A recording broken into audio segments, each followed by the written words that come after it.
Hey everyone, John McCarra here with another episode of S'MackTalk.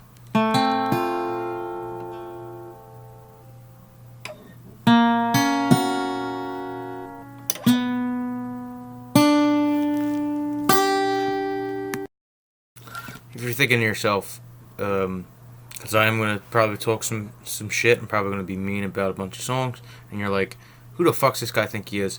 I'm a singer, songwriter, producer, not at a famous level yet, but at I think I'm pretty good at all of them. My band's called the 1940s. Go check our stuff out. If you don't like it, make a video about us. Talk shit about us. I don't care, because this is my opinion. If you don't like it, don't watch. This is going to be an episode of YouTube reviews. This is some of the trending songs that are on YouTube. It ain't on my personal list of songs that I'm going to ever listen to again, probably. So let's jump right in. Black Eyed Peas and J Balvin with Ritmo, which is from the Bad Boys movie, which is probably going to be the most outlandish shit ever. I was bored when I heard this, and it didn't jump at all. I was very excited, not excited. I was vaguely interested when I found out the Black Eyed Peas had something new out, which was more interested than they were in actually making the song, because everybody on this record sounds bored to death. You can tell it was just thrown together. They probably paid a lot of money to do it, and yeah, I just wasn't falling for it. Everyone involved can do better, even if they just act like they can do better. It's like, come on, don't put out garbage. That song was boring. Who's next? Selena Gomez. Love you to love, lose you to love me. I don't mind Selena Gomez's songs. And this isn't the worst thing I've ever heard.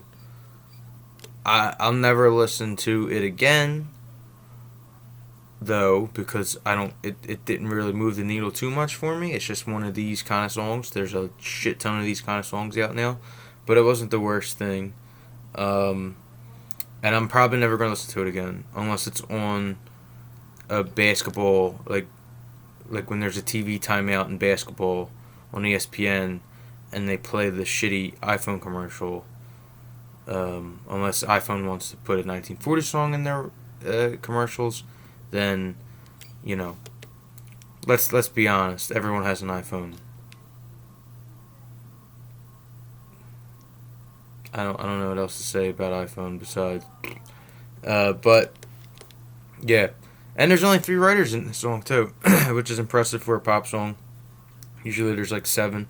Beyonce, I think Beyonce, one song has like 8 writers, and I think it was like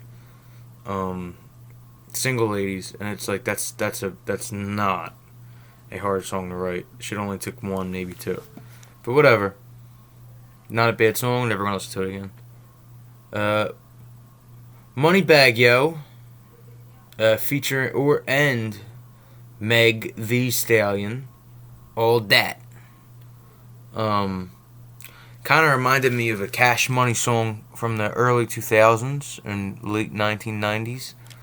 It's better than whatever NBA YoungBoy and Juice WRLD are putting out, but kind of like the Selena Gomez song, I'm never going to listen to this again. And I doubt that they're going to play this on a NBA commercial. But whatever. Ready for this? So yeah.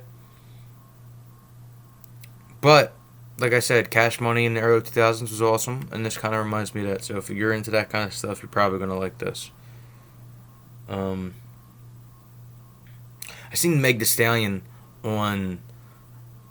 I was waiting for her, because I watch Love and Hip Hop with my mother, and I was waiting for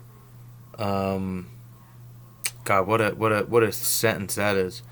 but I was waiting for that to come on, and I think it was some kind of VH1 thing, and Magda Stallion was on television. It was on MT. It was like maybe the MTV movie awards or something, but I don't watch any of that shit. But yeah, Magda Stallion was pretty much naked on TV, and that's what I guess that's what she does best. I mean, you know, it's weird to call yourself like a horse, though.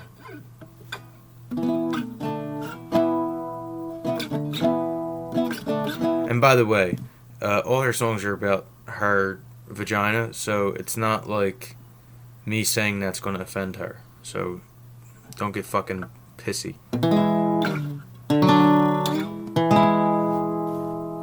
Next up is another Selena Gomez surprise. Look at Her Now. Another song written. It's written by I think the same three people that did the other one. This is not as good as the first one I just talked about. This was kind of shitty, and it was boring, and a lot of auto tune. And I guarantee it's gonna be really boring live. I'd be shocked and I'm gonna see it. I work at Wells Fargo Center, so I'm probably gonna see the song live eventually, and I'll be shocked if it's really good live. And if it is, kudos, because it's not really good on the record. The chorus is really annoying. There's some okay parts. The swelling, there's like this weird synth line that happens every now and then. It's like kind of low, but it's mixed really well. But the extra sounds ruin any cohesion that adds to the record. And those parts are dreadful. I'd hate them. Moving right along, Kevin Gates, Walls Talking. This is, besides whatever he says in the chorus, the first words, I'm almost positive, maybe I misheard him, but I listened back like 10 times. I was young when my mama had me. I don't know Kevin Gates. Maybe he was adopted. Maybe they got the wrong baby in the hospital and his mom had to reclaim him. This ain't my baby. And then Mama Gates had to go find little baby Gates. But if it's not those two things, or you know, some weird thing that happened that I don't know about, no fucking shit, you were young when your mom had you. You were 0. You were a day old, you dumb fuck. I didn't listen to the rest of the record after that. The chorus sound very like forced and shoehorned in, and then you say something like that, and I just can't take you seriously. And it sounds like I think he was in jail for a while, and I think that's what the song's about, and it's about his life, and you know, more power to him. I hope that everything goes better in his life, because it sounded like he was going through some shit, but that's a bad lyric, and bad lyrics are my number one biggest pet peeve. I mean, you can have bad lyrics in the melody, if the melody's great, it's whatever, you know, but this wasn't that, so I couldn't listen to the rest of it. Usually I listen to them even if they're bad, but I was thoroughly perplexed that someone would say that as their opening line. I was young when my mama had me. I think that's how he says it. And it's like, duh. So, whatever. Alright, last, but not least, because the Black Eyed Peas song was real boring. And so this isn't least, but it's definitely not my favorite. I listened to some music earlier that was great that came out this year, and it's just like, why isn't that famous? Talking about some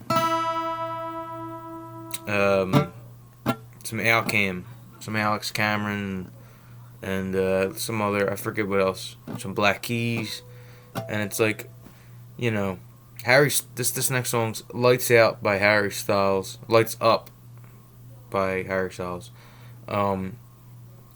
Lot of vocal effects on this. which it's not because he can't sing. I think it's just they're trying to add this weird psychedelic vibe to it. It sounds kind of jumbled. I don't really like the middle part that leads into the step into the light part. I think this song was way too produced. It sounds like there was too many cooks in the kitchen on this one.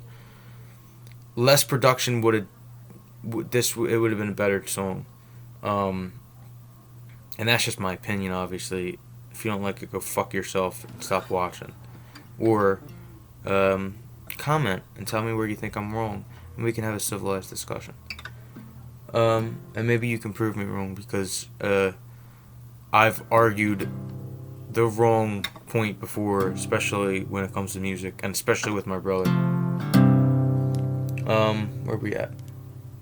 I like the ending part until the very end. I like the music. I think it's like something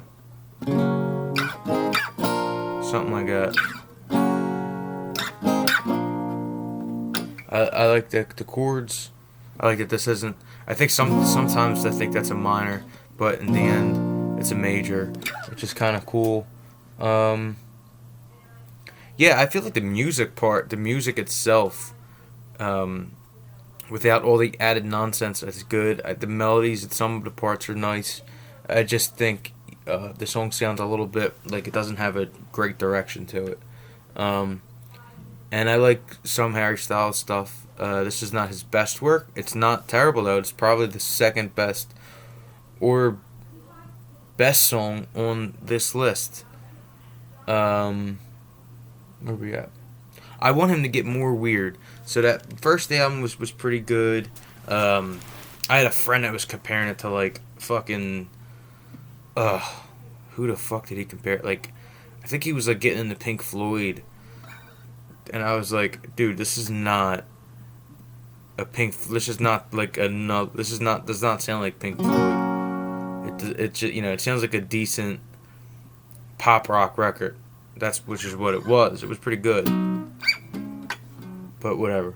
Yeah, I want him to get real weird, and I want him to be less produced. He's a good singer. He's talented. I seen him live with One Direction because, like I said, I work at Wells Fargo Center. He could sing, he could dance. I think he could play guitar. More of that, less production. Stop trying to be, I don't know. Yeah, I don't know. I thought it was okay. It's probably the best song on this list, but this list is not that good. So yeah, I think the song was touched too many times. Kind of like some of the men and women I know, in not in a they were touched like as children way, but as in like a, a lot of guys and girls my age around where I live are kind of beat, and they're 26. I'm 26. That's a very young age to be beat, and this song was just beat. It has all the makings to be a really good song, but it was just overproduced, too many cooks in the kitchen. But best song on the list. So let's go down the list from best to worst. 1, Harry Styles' "Lights Up" is the best. 2, this is not a good list. 2, I guess "All That" by Moneybagg Yo and Magda Stallion. 3, I guess, is "Lose You to Love Me." 4, 4, I guess, is the Selena Gomez "Look at Me Now, Look at Her Now." Even though I don't like that song in particular. 5 is the Black Eyed Peas and J Balvin with "Ritmo," and which was dreadfully boring. And 6, "Walls Talking," which might be by Kevin Gates, which might be the dumbest lyric of the year. And I've written some lyrics that are just as dumb, but I throw them out. Yeah. So that's how we're gonna leave. Thank you everyone for watching. Like and subscribe. Whether you liked it or didn't, just do me the favor. Check out the 1940s, Love and Hip Hop. I was young when my mama had me.